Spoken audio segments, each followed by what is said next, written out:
On this episode of Air Check, our guest is 43-year radio veteran, Philadelphia's own Debbi Calton. Debbi retired from radio on December 6, 2019, and this session marks that one-year anniversary. Debbi talks about everything, from her career start in North Carolina to artists and events along the way in Florida, Colorado, Chicago, and eventually Philadelphia. On with it.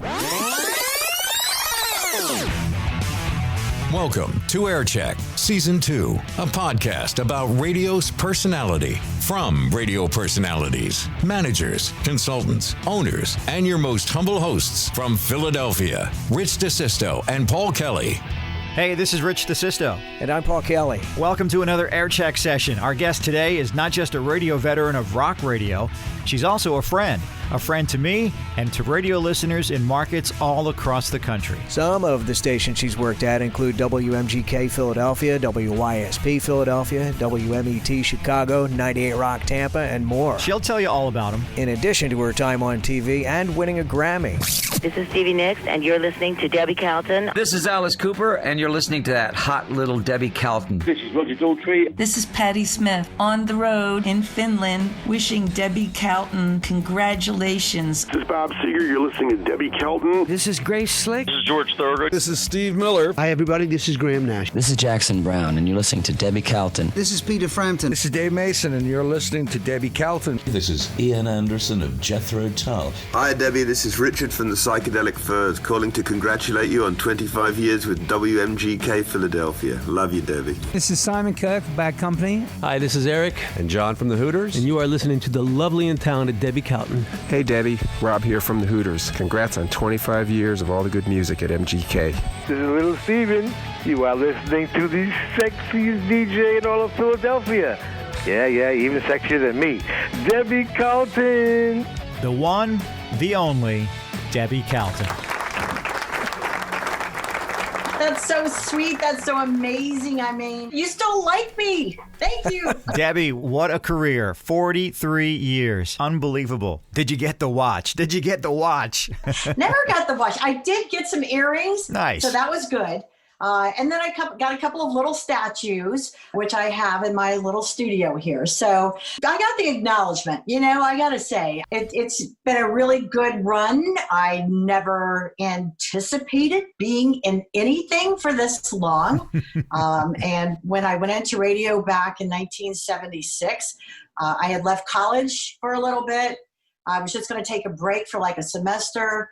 I went to a broadcasting school, which turned out to be a bust, but I thought I needed to make the best of my time. And so I knocked on some doors and I found a great little AM daytime radio station in Charlotte, North Carolina, where literally there were some days where I would be on sunrise to sunset. I would flip the switch and turn the station on, and I'd flip it off at sunset.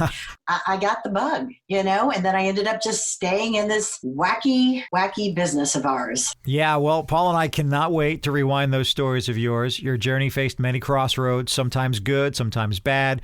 And like many of us in this wacky business of radio, as you put it, we sometimes have the fortunate luck to encounter moments of fandom ourselves.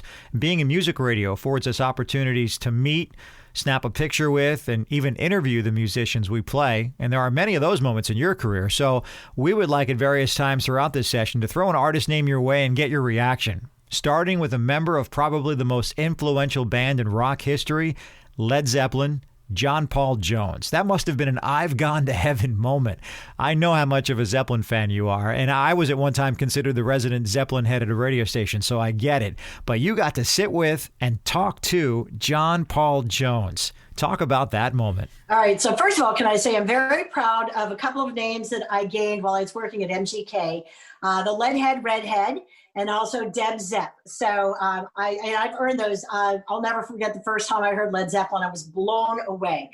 To have John Paul Jones, it was at the MGK Classic Rock Art Show. We were at the Shops at Liberty Place.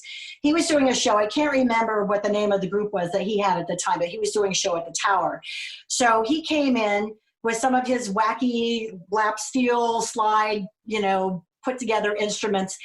And to be sitting there with John Paul Jones Oh my God. I mean, that is the biggest draw. And that he stayed there for over an hour and a half, and talked about Led Zeppelin and talked about personal things about his marriage. And I was able to tell him how much, the Led Zeppelin albums meant to me over the years. I'd gone to a couple of Zeppelin concerts that one had been rained out. I mean, it was, until Live Aid, I actually never saw Led Zeppelin. And of course, that wasn't, with Bonzo. Do I call you John, John Paul, Mr. John Jones? Okay, John JP. Okay, John, great. Your history is absolutely amazing. It's almost like Led Zeppelin was a diversion between the years of 1968 and 1980 because you had done so much before and you have done so much after. Yeah, it was more of a savior than a diversion, actually. Oh, really? Okay. I mean, I was burning out on the session scene. Well, I was looking at this list of different things. You were arranger, music director, session player for Herman's Hermits, Lulu, Donovan. Can you tell us a little bit Tom more Jones, about Dusty Springfield, some of the Rolling Stones, yeah.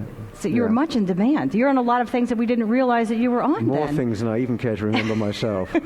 And did you get credit for all of those royalties? No, I mean, you were just playing First Cut of the Deepest, the Rod Stewart one.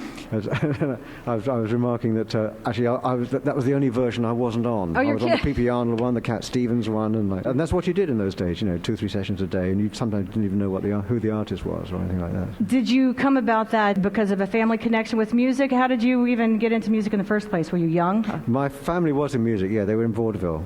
And basically, I just pestered everybody until somebody gave me a job. Well, it worked. I was walking out to people in the street, you want a bass player, you want me, I am a bass player, I don't care, you still need a bass player, I can do it different. Yeah, I can do it different, and I can, and somebody said, can you do arrangements? I went, sure. So I said, okay, well, we need strings and brass in this. Okay, so I went out and got a book. And, how to write for strings and brass, and, So you were doing probably like hundreds of projects within a year's time. Absolutely amazing. Hundreds, yeah. Just going here, there. That's something else. Now, you and Jimmy Page you hooked up and formed Led Zeppelin, right? How did that happen? Had you guys been schoolboy chums, or? No. Well, he was another session guitarist at the time. He was he did a lot of rhythm guitar work and some leads on various records. And he got out before I did. He joined the Yardbirds. And then it was actually my wife at the time read that he was forming a band, and she said, call him up, for goodness sake. I went, no, I've got these work to do. I've got sessions. I go, no, call him up. And so I did. And he was going to see, he was going up to Birmingham to see a singer, Robert Plant, and he said, and he knows a drummer, I'll tell you what they're like when I get back. And he came back raving, and the rest is history. The rest is history. This is an Air Check Rewind. Season 1, Cousin Ed. Right before you go into this garage-esque studio, there's a big thing on the wall, box, and it's full of earplugs. And it says, please put these on before entering. And I was not about to do that. If I ever wanted any type of music, especially Metallica in its purest form, it was that moment right there. Air Check, a podcast about radio's personality from Radio Personalities. Seasons 1 and 2 available now on Apple Podcasts and Spotify. I don't think you need to be in radio to understand what it means for one to enjoy the longevity of the same job for 26 years. That said, even more so when it comes to the radio business. In other words, it doesn't happen. But it did happen to you. Radio has been around for 100 years, and you spent a quarter of its existence at Philadelphia's Classic Rock 102.9 MGK, a job that wasn't supposed to happen, right? So take us back to Philadelphia, 1993. At this point, you had already put in a decade at crosstown rival YSP, which, by the way, comes with another great story. But you leave YSP to begin your journey with MGK. Tell us how that happened. Well, it wasn't of my own volition at first, at the YSP part. It was a weekend in early October. It was my son's second birthday. And I got a phone call from Ed Shockey. And Ed had been doing afternoons at YSP. And he said, well, I just got pulled into the program director's office and I got fired. And he said the word changes, not just change. So, Debbie, you better watch out because you're probably next. All right, wait a minute. We've got to establish who Ed Shockey was. He passed away, unfortunately, in 2004. But he was a Philadelphia institution on the Philadelphia airwaves, right? He had been a Philly jock since, I believe, 69. 1969. He was known for helping establish the careers of scores of artists, most notably Springsteen and Billy Joel. In fact, it was Ed who was responsible for introducing the boss to David Bowie here in Philadelphia at Sigma Sound Studios in 74. I think it was when Bowie was recording Young Americans. And he even let Bruce sleep on his couch. So this is the guy who just got fired and came to you and said, hey, you better watch out. You could be next. And this was on a Friday, no less. And the reason that was given was that they just wanted to make a change in personnel. And which was crazy because the ratings were phenomenal. So it didn't really make sense that they were making changes, but they wanted to. So I brooded over this all weekend long. So I get in at 10 and I'm waiting. I was following Howard Stern. The program director is on the phone. I walk past his office a couple of times. Howard's getting ready to come off the air. So then my program director gets off the phone and I said, oh, so I guess it's not going to involve me then, the changes. He said, well, about that, Debbie, can you come in my office? I'm kind of shell-shocked, although I've been, a little mentally prepared because Ed had told me. But what I wasn't prepared for, I was like, well, first of all, when were you going to tell me? Because I'm getting ready to go on the air right now. The guy that they replaced me with, this guy named Surf, actually had been hiding in the production studio and came out like after I'd just gotten fired and tried to give me a hug. Wow. And he said, I'm really sorry. And I'm like, too soon. Too soon. I'm still trying to process. It was like he just popped out of there. It was like, I hope you don't take this personally. I'm like, it is personal. Yeah, I'm out of a job. That was really kind of weird. And the weirdest thing was about a month later, I get called by the same program director. And he says, we made a mistake by letting you go. We want you to come back. And I was like, okay, am I going back to my same midday thing? And he said, no, we'll put you on at night. I said, well, I already started spending my severance money. And he says, you can keep the severance. He said, it'll be your same salary. I'm like, okay. And he said, so call me back. Call me after the holidays. So I am spending all my severance money on Christmas presents and stuff because I'm thinking I'm going back to work. Full-time job, same salary. Well, I tried calling him in January. He won't take my phone call. So finally, I get a hold of somebody in the offices there, and they're like, we don't know anything about this. So then I call the general manager. He doesn't know anything about it. But it was devastating, particularly since I had a young son. I mean, my son was just 2 years old. My money was a huge part of the income for our household. Oh, man. It was devastating, absolutely devastating. And then you realize, boy, your name doesn't mean a whole lot when you're no longer on the air because you start making phone calls. And I was just looking for anything at that point, voiceover work, anything at all. But about that time, Andy Bloom, who had been one of my program directors at YSP, was then working for Greater Media. And one of those stations was WMGK. And they were getting ready to make a switch. He wasn't able to tell me what the format switch was going to be. And at the time, MGK was, magic. And it was like that easy, not easy listening. I don't know. It was good office music. Good office music, exactly. And he said, but the new format is going to be right up your alley. And he says, and you would be a great asset to the station. There's something new on the radio in Philadelphia. It's the 70s. All the greatest hits of the 70s all the time on Magic 102.9. MGK started making the transition. They had started doing like Saturday night greatest hits of the 70s nights, theme nights. They started infusing that to become eventually the entire format, the greatest hits of the 70s. I went over, Chris McCoy was actually doing middays at the time, but they interviewed me for the midday job. And I'd been doing a few weekends there already.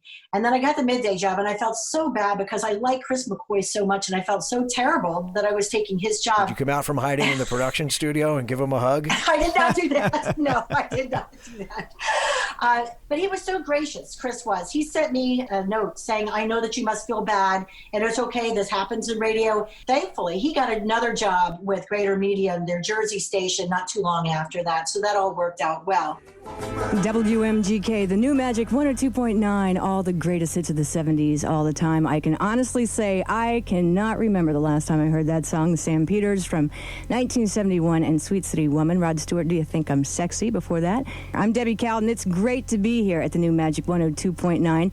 We've got the Allman Brothers kicking off another sweep of 70s hits next at Magic 102.9. I had a great time doing that format, and then it eventually eased into the classic hits of the 70s, and then into classic hits, and then into classic rock. So it morphed, like every sort of gently over the years. And then, of course, it's been a pretty dedicated classic rock station for quite some time. Aircheck, some of radio's greatest stories from some of radio's greatest. Aircheck Season 1 includes episodes with Danny Bonaducci, Nina Blackwood, Neil Mursky, Eddie Trunk, Cousin Ed, Keith Roth, and a pilot featuring your fearless hosts, Rich DeSisto and Paul Kelly. Aircheck Seasons 1 and 2, available now on Apple Podcasts and Spotify. Well, before you ended up in the wacky business, Debbie, trade school, you were going to be a welder. I mean, how did that go south? I was going to college in Guilford College, Greensboro, North Carolina. Again, I was just going to take a semester off, but I wanted my parents to still send me money. I wanted them to still fit the bill. So I thought I needed to do something that had the word school in it. So I thought trade school, and so I sent out for brochures, and one of those was for welders. I thought, welding is always going to be a skill that's needed in society. So I actually almost went for that. But then I got the brochures from the broadcasting school. I loved music so much, and I had never, ever thought about being on the radio. But I thought, wow, if I could do something like behind the scenes that has to do music, or this sounds interesting. So then I applied for that broadcasting school, and they were I won't give their name, and they're not in business anymore anyway. They didn't have any of the tools. They had like these washed up people who, it was a farce, but it did get me interested, and I was able to get my foot in the door, like I said, by knocking on doors of radio stations, which is literally what I did. I literally went around stations in Charlotte and said, I will do anything. I'll write copy because I was an English major. I will make coffee. I'll do anything, just to get my foot in the door. And so my parents will keep sending me money while I'm going to this broadcasting school. And it turned out to be such an incredible opportunity, a great way to start off, because there were some legendary figures, people who turned out to be legendary, working at that radio station at the time. And I got just great direction and great advice from some of them. Well, let's even talk about this radio station. I mean, here it is, the mid to late 70s. Radio had a pretty much glass ceiling made of concrete as far as women getting into radio. And then you arrive at this radio station called The Ripple, Radio with Balls. Yeah, I mean, and that was pretty ballsy, for a slogan back then. You're on The Ripple, WRPL, Charlotte. Music, of course, from Mr. Jerry Jeff Walker, Mr. Bojangles. Before that, Laura Nero. From Laura Nero in Concert, which is our feature album tomorrow. Timer was the name of the tune. And John Martin starting us off with May You Never from his latest album, So Far So Good. It's 8:32. You're with The Ripple. Good morning. I'm Debbie. A little bit late for Lou Irwin and Earth News Radio, but here it is. It was just a really, really cool radio station. Our radius was small. I doubt if we even got outside of the city limits of Charlotte, but it was such a cool station. And again, it was on AM. It was 1540, it was a cool thing. It was a hip, like underground thing almost, to know about us and to know that we existed on the AM dial. The record companies loved us.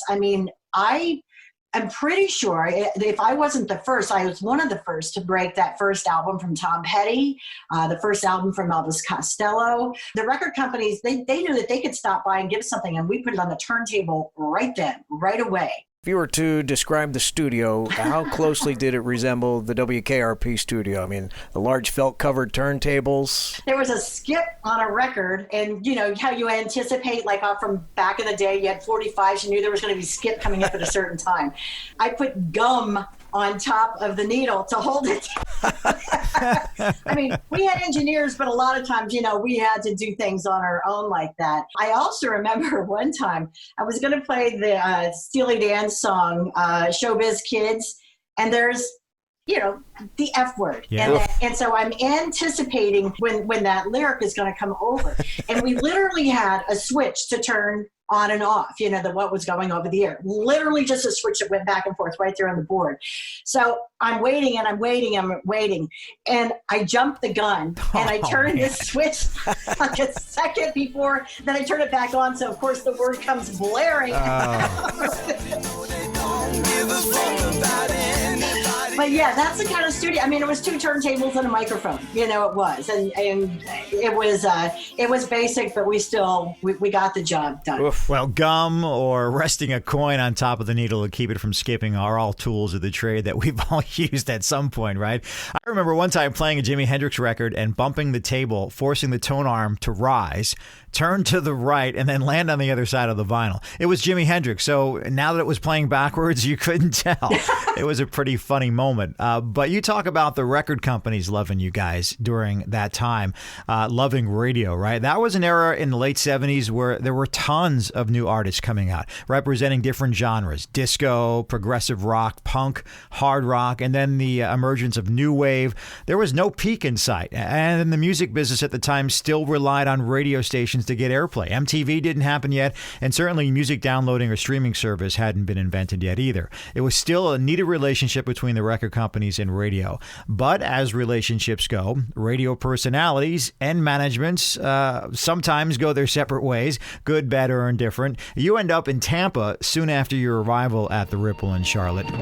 Sticks from their latest album on 98 Rock, a very popular album ever since it first came out, and is still holding up there. And the way I know that is because it was number 3 in the Tampa Bay album countdown last Tuesday night. Talk about that move. Well, so in Charlotte, it ended kind of badly. I was there for 2 years. And in the 2 years since I had first knocked on their door, and showed up on their doorstep saying, please give me anything, I ended up becoming the music director, the program director for a while, doing the morning show. I mean, I really got a hands-on education there.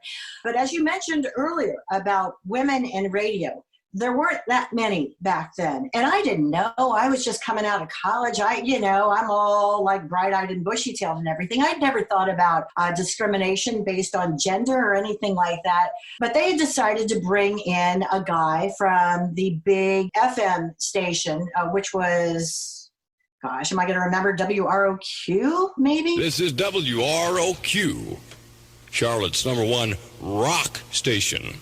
We're coming back with some heavy rock, too, as we get into the album hour. And I found out through various circles that they were going to pay him twice as much as I was making. I made an issue about it. It wasn't right. It wasn't fair. I was doing all this work. I had really, like I said, I had learned from the ground floor up. And the owner of the station had the audacity to say to me, you're just a little girl. You don't know anything. We taught you everything you know. Wow. He deserves to get paid more because he's been in the business longer.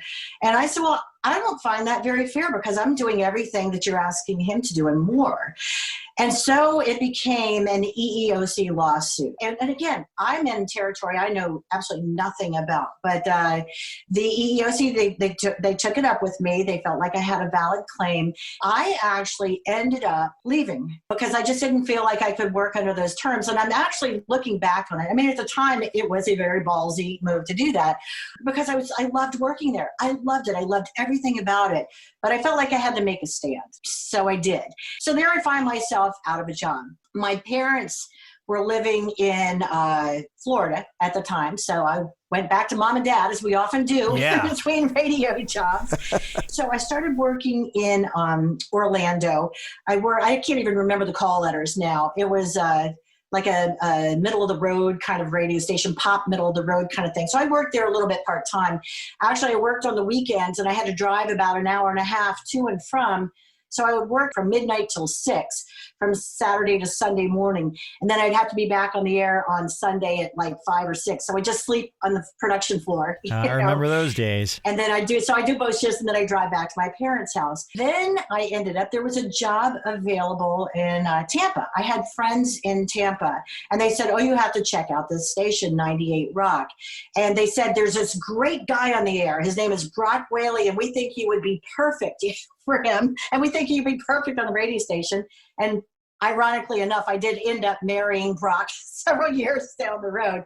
But because they loved the station so much, they said you should go and, call and see if there's anything there. Rock and Rod Stewart on 98 Rock. Neil Young has a new album out. It's called Comes a Time. Nicolette Larson, fine new female vocalist, or well, she's not really new, but she's starting to come out into the open these days. Actually, she sings background vocals on this. Neil Gursky, who I know you've done one of these air checks with, was the program director at the time.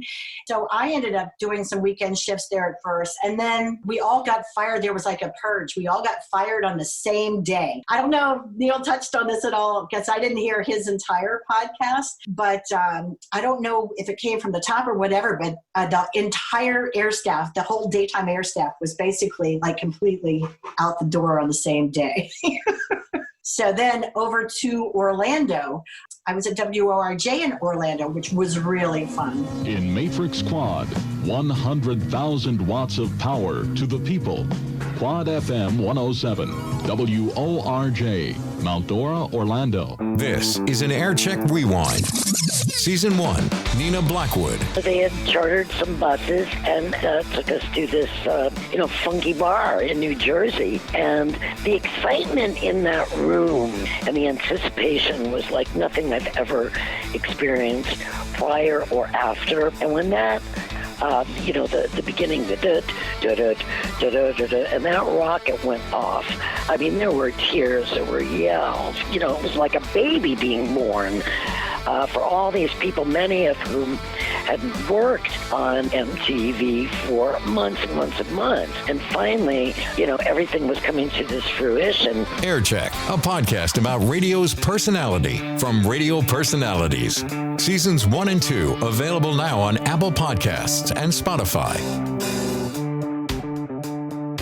So there you are in the early part of your career, different circumstances causing you to jump from station to station, as you just mentioned, 3 radio stations in a short period of time from 1977, 78, and 79. A timeline perhaps not feasible in today's landscape of radio, but in those formative years of your career, how did you cope with that movement? What was your mindset, especially how Charlotte ended? Did you ever think because of the continued dislocation that it would be difficult to get the next radio gig, or perhaps you started to think, well, maybe this isn't for me? No, I was at that point, I was kind of committed. This is what I was going to do. I believe, I truly know, because my dad was in the Air Force when I grew up. And so we moved every couple of years. Although I hated it at that time, that gypsy kind of thing was in my blood already. So, there's the term radio gypsy. Yeah, that's sure. kind of what I truly became that. Maybe I was just naive, but it's like, no, I'm still going to keep pressing forward. Now, when I left WORJ, the aforementioned Brock Whaley had just gotten a job out in Denver. And so at that point in my career, I was like, okay, do I stay in Orlando? Because I could have stayed there probably for years if I wanted to, or do I pursue a personal relationship?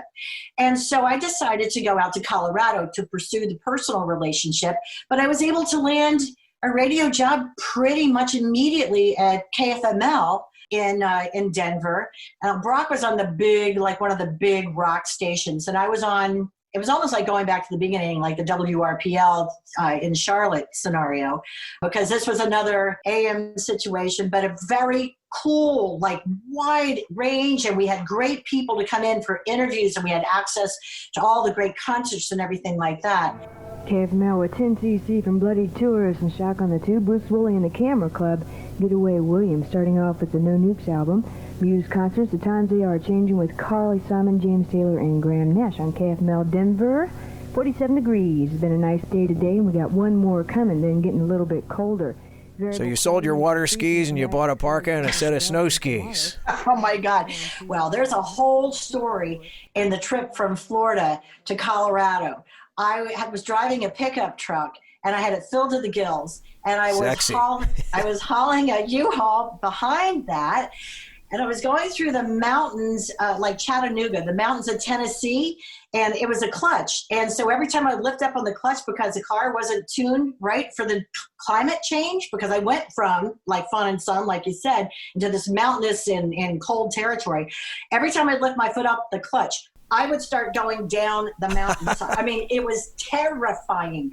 But the worst snowstorm in 20 years was coming to the plains like Nebraska and Kansas and going into Colorado.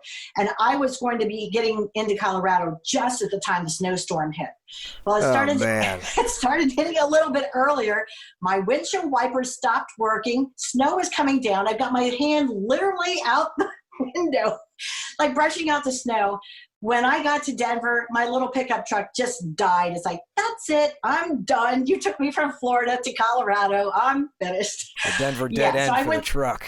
Yeah. Yeah, that was it for the truck. 6 months later, Brock, again, he gets a job in Chicago. And I have to decide again. Am I going to stay here in Denver and pursue my career here, or am I going to follow him to Chicago? In a very interesting turn of events, the radio station that he was working at in Denver, they actually offered me his job if I would stay. They said, he's going to Chicago and you want his, and he was doing mornings.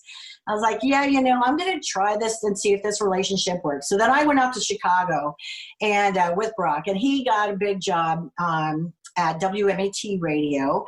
I ended up for the first several months, maybe first year, working at Showtime Entertainment, which was Showtime was a brand new thing. I mean, MTV was kind of a new thing. We thought it was a strip bar, but go ahead. Well, I didn't have to resort to that quite yet. And then I ended up weaseling my way into the radio station at WMET where Brock was working, and I was working in promotions, and then I eventually got an air shift there. That's live Judas Priest in 95.5, WMET, Hellion, and Electric Eye. By request, every time I play those songs, people are calling up, what album is that off of? It's not off of an album, it's just off of a special EP, which is a small album that radio stations get. Sorry, you'll just have to keep listening to the radio to hear those. My name is Debbi Calton. We got a lot of good shows coming to town. For all concert information, all you have to do is dial 222. And again, all this time, you're staying within the rock format, right? Yeah, always. I mean, except for that one little blip, that station in Orlando, that I can't remember the call letters. It's always been that. And at this point, again, still it's not considered classic rock. So because at this point, when we got to Chicago, it was 1980, 81, something like that. And then I was in Chicago to 83. And then that's when I came to Philadelphia. The Air Check Session. That's not a chore to sit through. At least we hope not. All kinds of radio recollections and characters welcome. We want your best and worst. Get your name on the AirCheck guest list. Email aircheckme@gmail.com to join Rich DeSisto and Paul Kelly on AirCheck, a podcast about radio's personality from radio personalities. All right, Debbie, it's time for another rapid fire artist. What do you remember about your encounter with Joe Walsh? So Joe Walsh he took over my Noontime Nuggets show on the phone, actually, and it was really a takeover. He was playing in Philly at the Electric Factory the next night. He was doing a Phillies game thing. I think we were doing a promotion at MGK where we had listeners going into the bleachers and singing whatever. I forget what song, I forget what song it was that he was doing or that they were singing. But he, like I said, it was just on the phone, and he totally commandeered my entire hour. He was hysterical. I could barely get a word in edgewise. And when I did, he would always have a rejoinder or a comeback. And this was even after he had stopped drinking, and he was still very, very wacky, but so much fun. Well, today, a very special 70-minute lunch hour, because on the phone we have with us Joe Walsh and Rick, the bass player. Hi, guys. How do you do? I'm doing just fine. How about you? Oh, I'm okay, I guess. And how's Rick? I'm fine. Good morning there in Philadelphia. And so where are you guys calling from? Either Rhode Island or New Hampshire. We're not sure. I wonder if there's somebody who you could check with on that. We're at New Rhode Island. So where'd you play? You played somewhere last night, I take it? No, we didn't. We ate lobster. Why are you there then? If you didn't play anywhere last night, you're playing somewhere tonight then? There you go. So you know where you're playing tonight? Don't you have like a person who takes care of these details for you? No. No? Okay. You guys are on your own, huh? Yeah. So, we know you are playing here in Philadelphia tomorrow night. Yeah, we are. We do know that much. Okay. Do you know where you're playing here in Philadelphia? Or you want me to remind you? Yeah, where? The Electric Factory. Oh, boy. No kidding. It's a cool place. It's what a really time cool do we go on? I'm not really sure. I think the show starts at 8. Do you have some opening bands? Do you know that? Yeah. Okay. Do you know who they are? No. we weren't even in the same room, and I completely felt like somebody was like, I was still at the knobs and everything, but it was like he just blasted in, and it was an hour of Joe Walsh. Well, your story as you're telling it, the career progression of Debbi Calton through all these different radio stops is that you are staying within the rock format. I mean, you, Rich, and I all know radio people who have all moved around the country for different radio jobs, and all of a sudden their name changes to, I don't know, Bobby Austin, and they're playing country music, or they become Razor Rick on the top 40 station. But you've been Debbi Calton since day one, and wherever you went, from the Carolinas to Florida, Colorado, Chicago, to the story of how you arrived in Philadelphia. In fact, take us back to that journey. How did you end up leaving the Windy City and arrive in the city of brotherly love? And I was known as Dancing Debbie at WYSP, but I was still Debbi Calton. So. Well, you still are. Well, so our station, WMET in Chicago, was bought by Doubleday. So they came in and they had us all get together.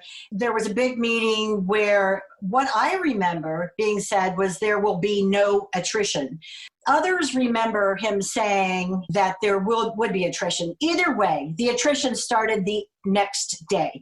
They started firing people left and right, or people started jumping ship because they were uncomfortable, or they just didn't feel like, this new management change was going to be right for them.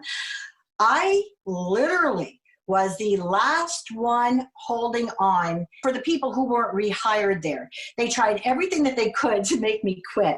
Trip Reed was the program director up until that point, and then he left. But he had given me, because I'd only been doing like some part-time work on the air, but he gave me, I forget what it was. It might have been the 10 p.m. to 2 a.m. shift, something like that, to guarantee that I would have union benefits, and also that I would have some say, because he knew, like everybody knew, that everybody was going to be getting fired. And that would at least give me a little cushion, maybe a little bit of money, to deal with, a little bit of severance. I totally appreciate that he had that forethought to think about me that way. They took me off the air for a while. They still had to pay me. They put me on the Sunday morning PSA, public service shift. They tried everything that they do to get me to quit so they wouldn't have to pay me severance. AFTRA in Chicago, the union was very involved in all of this. They're like, hang on as long as you can, so they have to give you something. So I did. And so I got a little bit of severance. So I started sending out resumes. I was interested in talking to them at WBCN in Boston, had that possibly in the wings. But there had been a number of people from WMET who had actually ended up going to Philadelphia, most of them going to YSP. And I thought, well, let me just go and check out Philadelphia. So I'd actually lined up an interview with Charlie Kendall at WMMR, and not even being aware of the whole rivalry really between MMR and YSP. I just knew that they were two really good call letters. So Charlie, I come into Philadelphia, fly in, and Charlie, last minute, whatever, wasn't there. I thought, well, let me go over to YSP. As long as I'm in Philly, let me go to YSP. Michael Picozzi was the program director at that time. And because, again, of that intense rivalry, when he heard that I was, being not courted by MMR, but that I had been interested in talking to them, he's like, you're hired here. He says, I don't care. I'll hire you in any capacity. He says, we want you. I don't want them to have you. Good morning. It's 10:53 at 94 WYSB. I'm Debbi Calton. A lovely Friday it is. Phone lines are open at 263-ROCK, 590-9494. Fax machine rolling at 667-WYSB. Give a call. I'd like to hear from you. Let me know what you'd like to hear today on the Comedy Corner. And Noontime Nuggets, we're getting in gear for the 6th annual 94 WYSB. Wow, the fax machine was in play. Sign of the times, right? So, Debbie, as you were looking east towards the direction of Philly, was New York City ever in your sights? I mean, at the time, 1981, right? MTV was just getting started. Was there any interest in jumping into that pool? I never felt confident enough about my looks or being on screen. So that never really, I mean, maybe for a second I thought, I wonder if I'm qualified to pursue something like that. But I didn't. Early on in my career, my major goal was I wanted to be like Alison Steele. When we face the cares that life must send, we realize the passerby has changed into a friend. So come, friend, fly with me. Alison Steele, the Nightbird, at WNEW-FM in stereo. By the time I got to Philadelphia, particularly as time went on and I met my now still husband and started raising a family, it's like, Philadelphia, this is fine, and then I ended up staying in Philadelphia for 36 years. So, which is amazing to me because Philadelphia can be tough, on newcomers, and the fact that I was embraced over the years by tried and true, dyed-in-the-wool Philadelphians,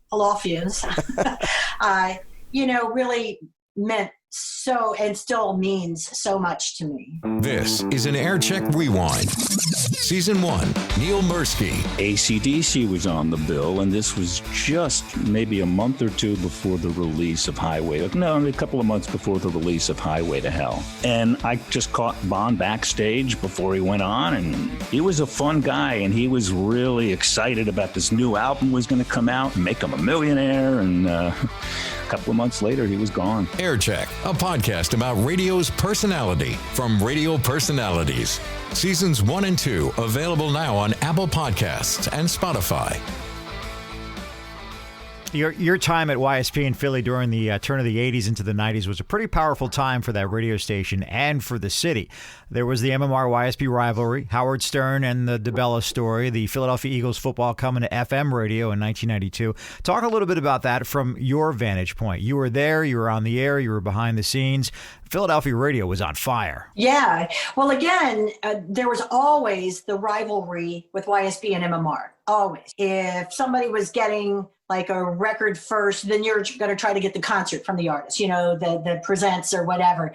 So that was always going on with everything. One of those who gets the concert clashes between the radio stations that I can remember was at my college alma mater, Millersville, and WYSP got the word that Yes was doing a tour warm-up show there for the 90125 tour. 94 YSP invited a busload of listeners to the very first American Yes concert, not in Columbus, Ohio, but right here in Pennsylvania at Millersville State College. Well, hi, Randy. This is Debbie calling, and I guess we can solve the mystery now. We are at Millersville State College, which was about an hour and a half, 2-hour bus ride from the radio station. And the exciting thing is that Yes is currently playing to a college gym full of 2,500 people or so.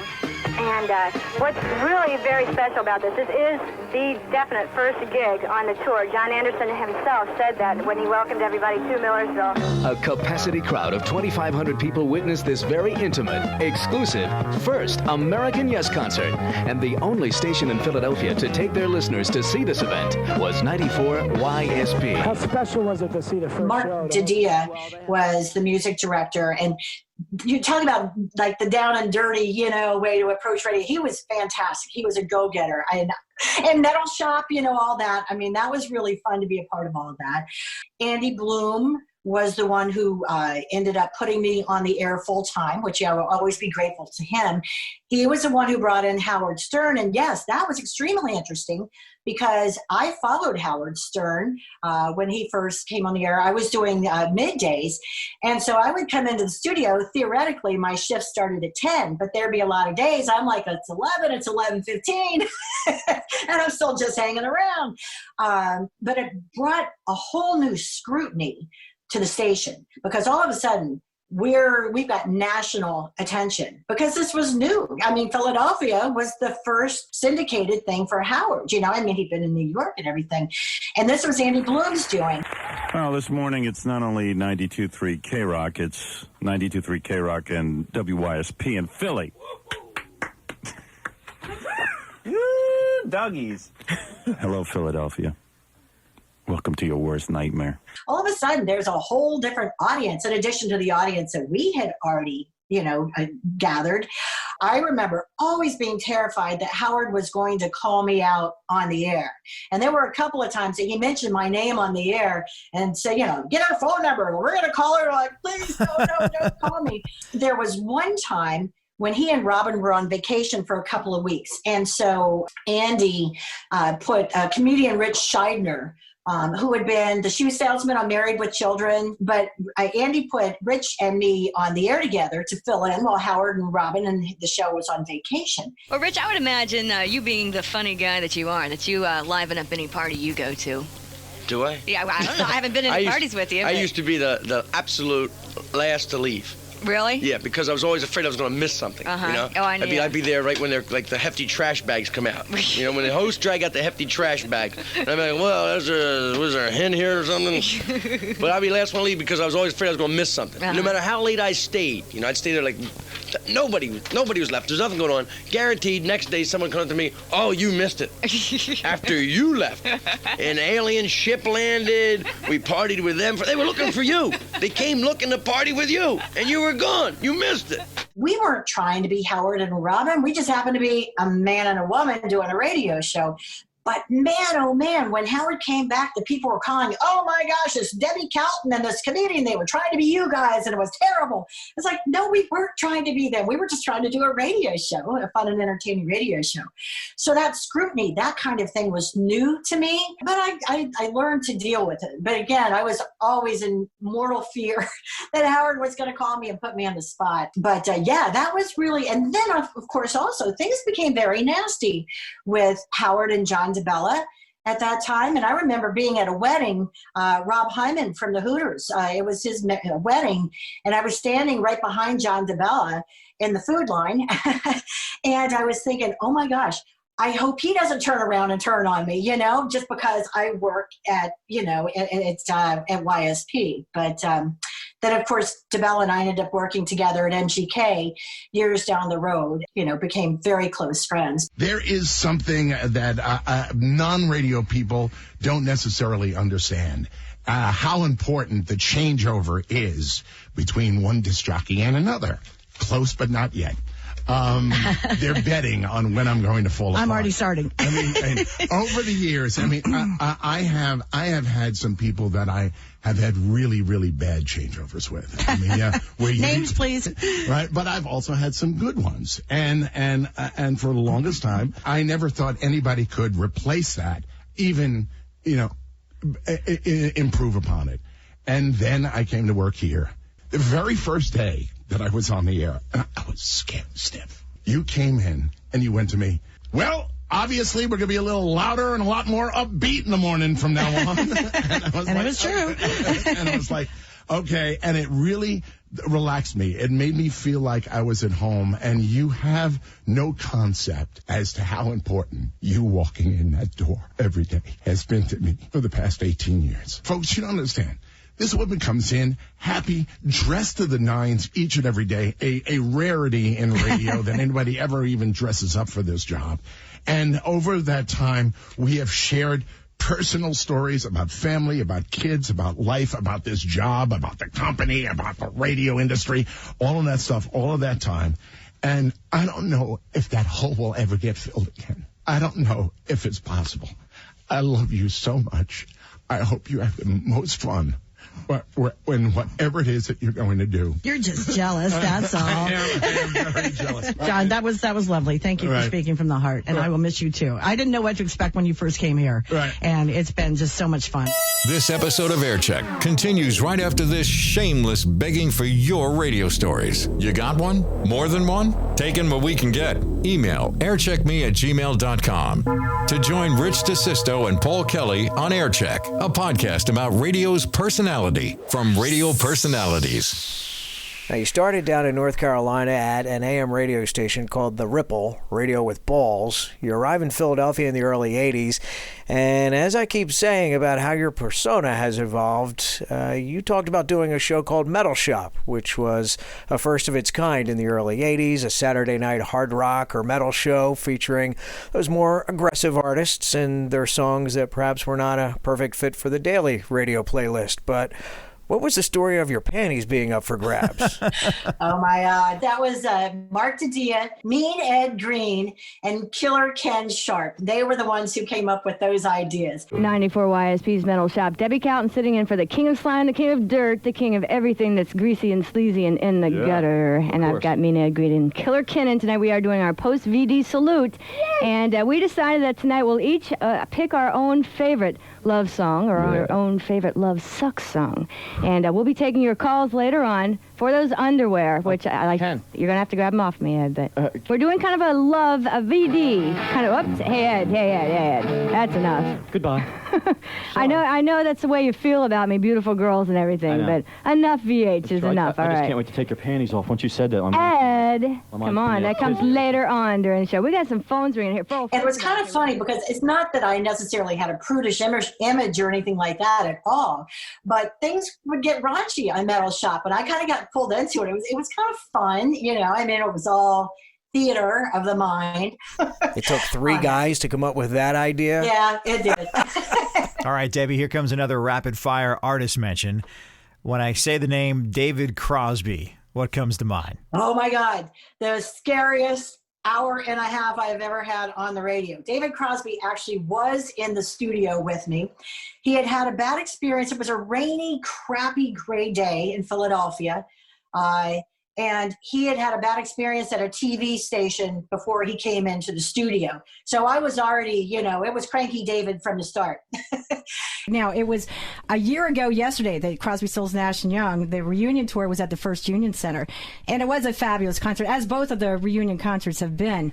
But there was a little problem with Sweet Judy Blue Eyes, where Graham forgot the words. How does that happen? You know, I'd love to write it off to, you know, the old things that it used to be. We used to be able to write it off to, but that wasn't the case this time.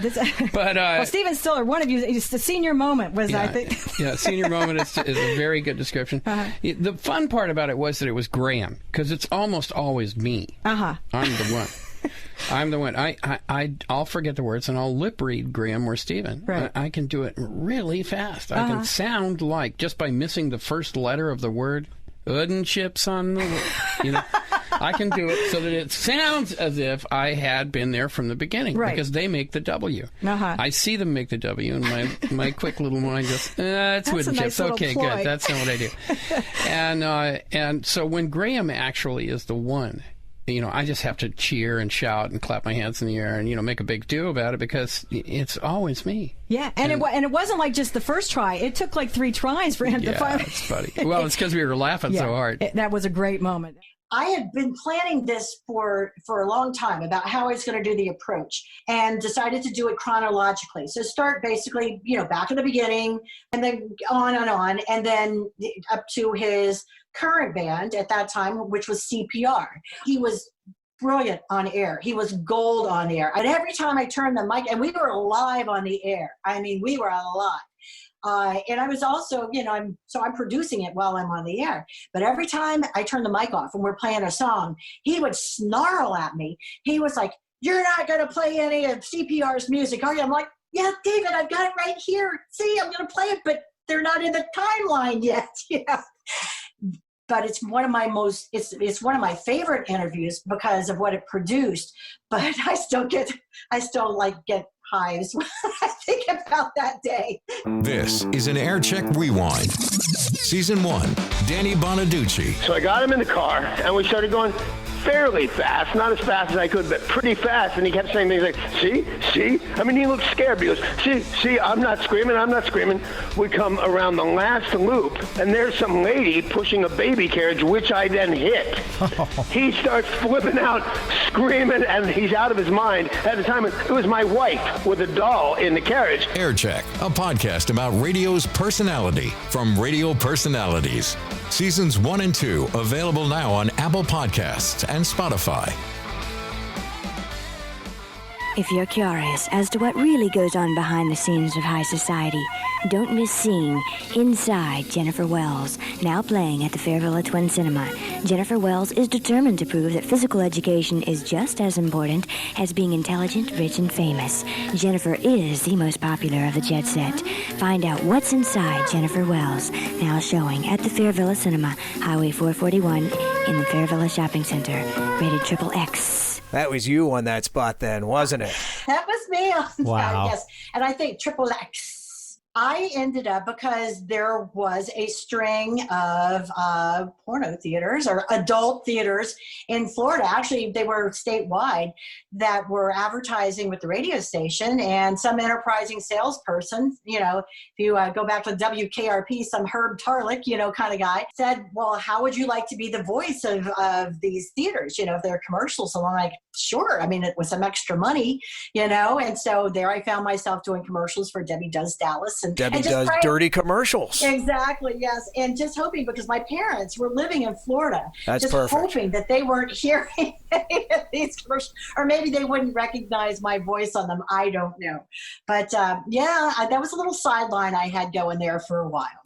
So, Debbie, as you look back at all the stations and all the call letters, the different stages of Debbi Calton, at what point did you feel like you found your groove, that you found your lane, you found who you were on the radio? After I survived several different changes, staff changes, extensive staff changes, I think I counted 7 program directors over time at MGK, and I made it through all of them. And I think then it was like, okay, first of all, with a personal confidence, it's like, wow, I guess I am that good enough that they want to keep me, and that I'm doing all right, and I'm doing what they are hoping from me, and I'm having a good time doing it.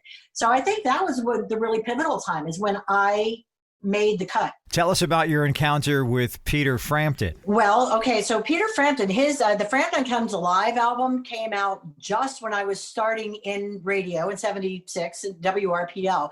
One of my main memories of Peter Frampton is like, wow, how cool is this? A live double album, and it's getting all of this airplay, which is so very cool.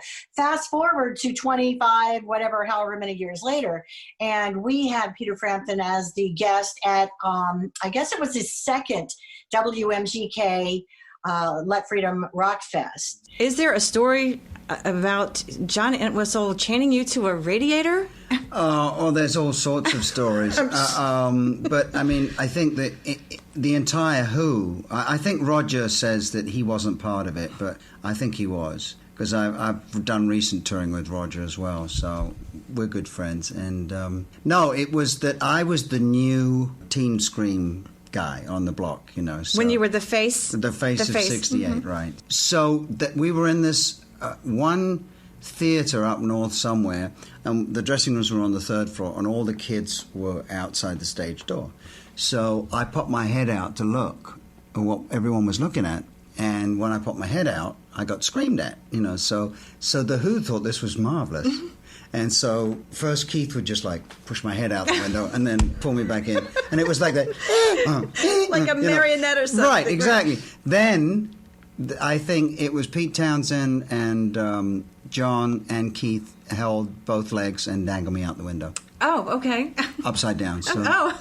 My mother still doesn't know about that. So well, please don't broadcast this in Britain. No, we won't send it over. I was given the opportunity to go over to his hotel room at the Four Seasons before we started things up at Cooper River Park to interview him on the air.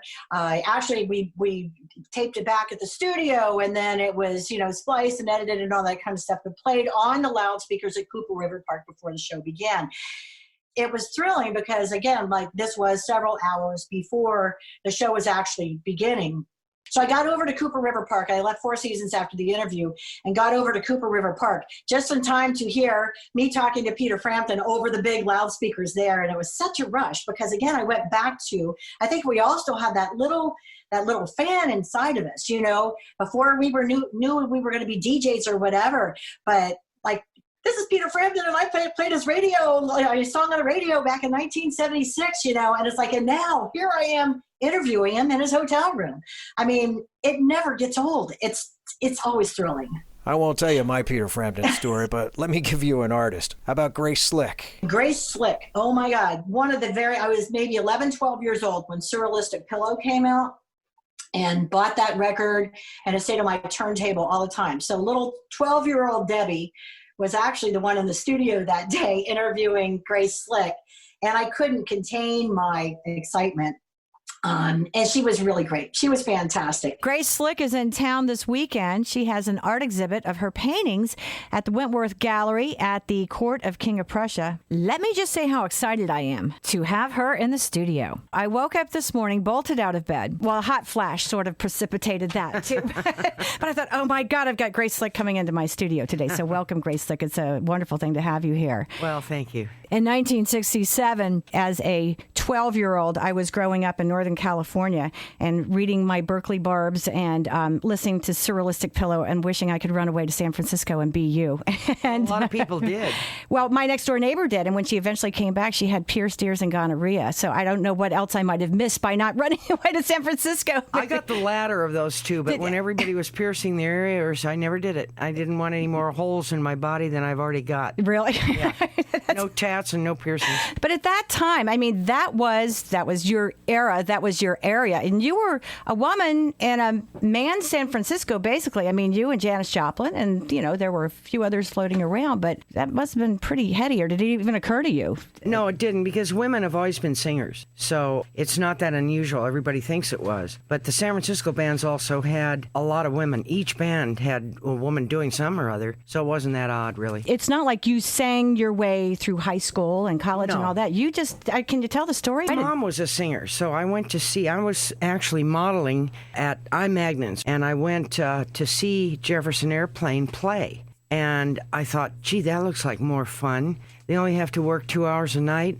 They can smoke and drink, and they get paid more in one night than I get paid all week. And I thought, I can do that, because my mother was a singer. A lot of hubris going on. And my voice doesn't sound anything like hers. I'm just plain loud. But it all worked out. And I can't think of a better job to have when you're in your 20s than being in a rock and roll band. It just had to have just been absolutely amazing. Yeah, it feels good being born at the right time, because I really enjoyed what that was and what we were aiming for. I loved her. She was just great. And again, one of those thrills for me that I never could have imagined. Sitting in my bedroom, listening to that album, but one day I'd actually be in a studio, not only talking to, but actually interviewing Grace Slick, and she's paying attention to me as much as I'm paying attention to her. Thrill. Absolute thrill. This episode of Aircheck continues right after this shameless begging for your radio stories. You got one? More than one? Taking what we can get. Email aircheckme@gmail.com to join Rich DeSisto and Paul Kelly on Aircheck, a podcast about radio's personality from Radio Personalities.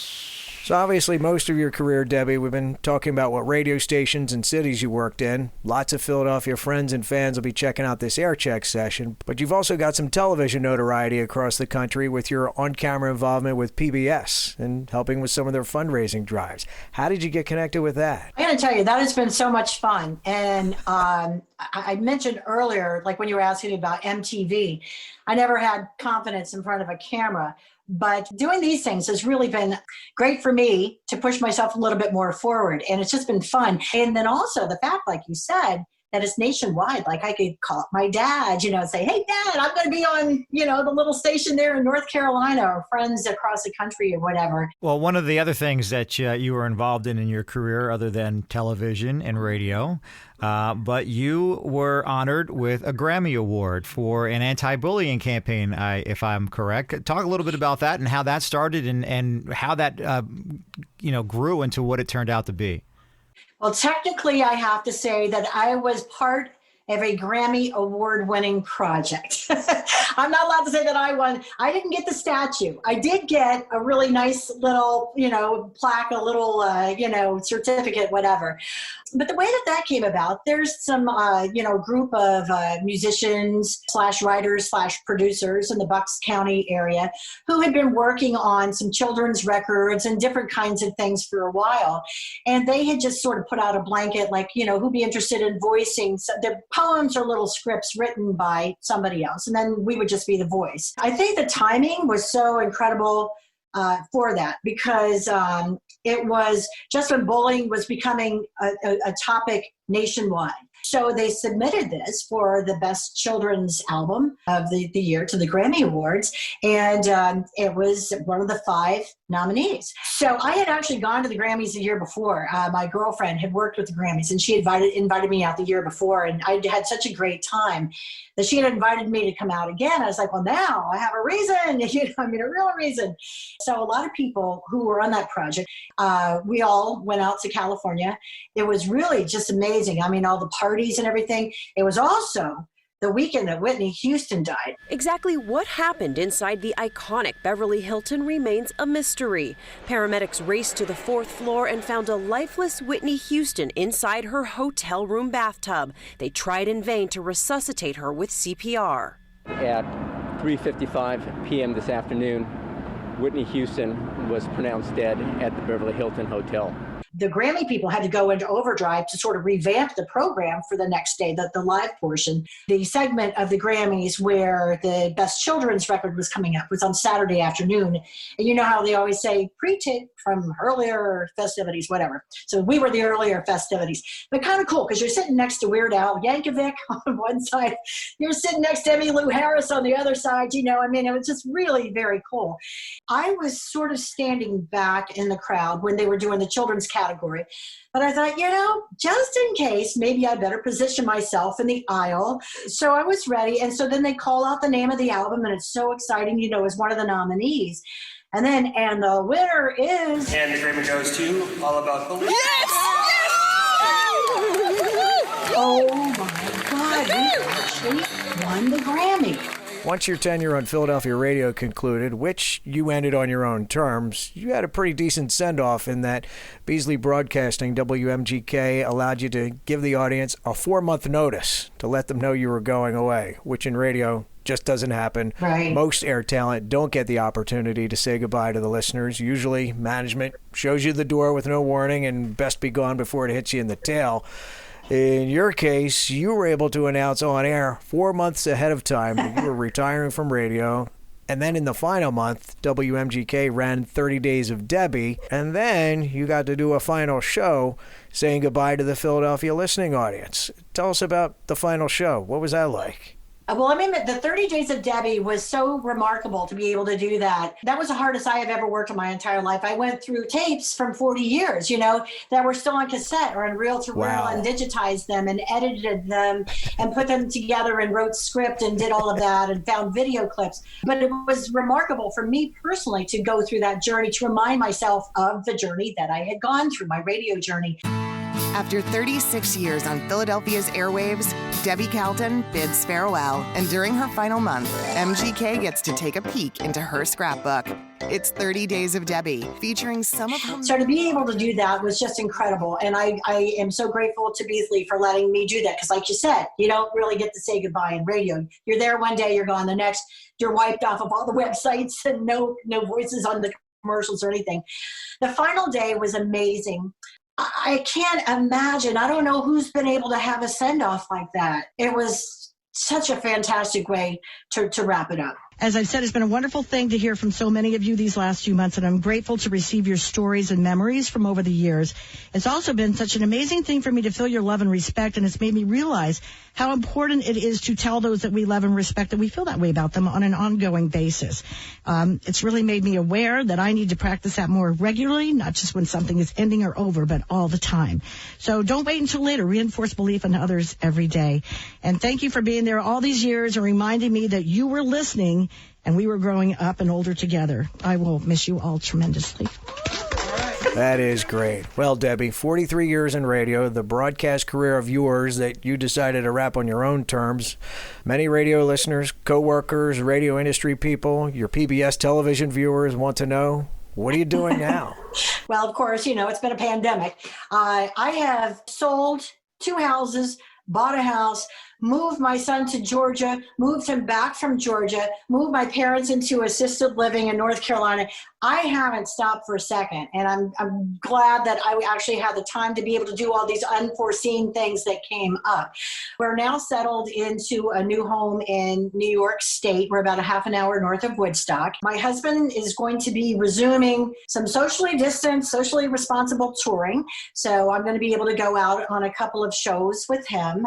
They've already sort of dipped their toes in the water there, and it's worked out well. You know, temperatures taken at the door and that sort of thing. So I'm looking forward to being able to do that. I am involved in a couple of things that I'm not really allowed to talk about yet, that I can do from the comfort of my own home or anywhere where I happen to have an internet connection. And it's been a lot of fun to do that. And I'll be able to talk more about that somewhere down the road. But, honestly, I'm enjoying not setting an alarm clock. I had to set an alarm clock when I went back to the station to accept, because we got the award for the 30 Days of Debbie, which was fantastic. Right, the PAB Pennsylvania Award. Broadcasters Association right. Award. Yeah, it's been very, very busy since I retired, let me tell you. So we can't pull the breaking news out of you for this episode, huh? I wish I could. It has to do with an online radio project, I can say that, where I can play pretty much anything I want to, which is really, really fun to be able to pull the stuff out that I haven't even thought about in years. But it's not quite ready for public launching, but it shall be, soon within the next several months or so. Will you be voicing Triple X radio commercials? Well, if they'll have me. I don't know. We'll see, Well, Debbie, there were many crossroads that you approached, and those path decisions obviously were correct. From those choices, you created a great career and a great family. So as you venture down this new path of retirement and new horizons, can you offer any advice from lessons learned along the way? Stick with it. Don't give up. If it's something that you want to do, don't start thinking about all the obstacles in the way. Just keep doing it. Just keep doing what you can, what you have in your control. I know it's a really difficult time for people to get into the business now. And again, like I said earlier, mine was kind of a Cinderella story, like doors opened when they needed to open. But also, like I have a tattoo on my arm, nevertheless, she persisted. And I feel like that is my life's motto. Before it even became a term, I feel like that's what I've always done. I just kept going. It's like, all right, well, I didn't really think about all the things that could stop me. I just kept going. Dedication, determination, drive. Debbi Calton, thank you for taking the time to be here with Rich and me on Air Check. This has been so much fun, and hearing it all in chronological order, man, I'm old. But what a life and what a career. I'm happy for it. Well, the last year, the sound of Philly radio has changed, Debbie, since you retired. The radio business as a whole this past year has changed. But even prior to the pandemic, radio was changing or evolving, or however you want to label it. It looks and sounds much different than it did, obviously, in the late 70s. And when you landed your first job at the Ripple in Charlotte back then, I was just getting introduced to this medium, listening to Yankee games on my transistor as a 9-year-old kid. But to have built a following in the same city since 1983, and then the same radio station for 26 years, that's just remarkable. A trophy of which you should be very proud. Thank you for your support as a contemporary, and thank you again for coming on this session with Paul and I and telling your story. And hats off to you. Good luck with your next chapter. Oh, thank you so much, and cheers to you. Thanks for pulling it out of me. Outstanding. Just love Debbie. A 43-year rock radio career. Wow. She really is special, and so much fun having her share her adventures along the radio dial. Air Check Season 2 continues with a 2-part Air Check session with radio vet / shock jock Kid Chris, radio group owner and Country Radio Hall of Famer Kirby Confer, radio vet turned media consultant Lori Lewis, whose aliases included Lori Lloyd, Randy, Andy Summers, and from the Bubba the Love Sponge Show, Anita Wad.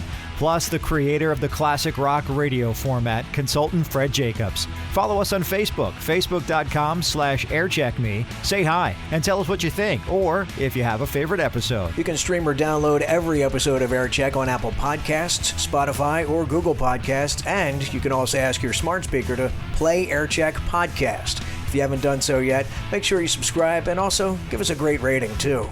This is Rich DeSisto. And I'm Paul Kelly. We'll talk to you soon. See ya. Closing out another episode of Aircheck, a podcast about radio's personality from radio personalities. If you have radio stories to share, we'd love to hear from you. Join the Aircheck guest list. Email aircheckme@gmail.com. Musical props are Chris Gordon's. Announcer props, I'll take those. Greg O'Brien, the OB. Aircheck Seasons 1 and 2 available now on Apple Podcasts, Spotify, or Google Podcasts. You can also listen on your smart speaker. Just say, Alexa, play Aircheck Podcast, or OK Google, play Aircheck Podcast. Aircheck is the creation of RDPK Productions.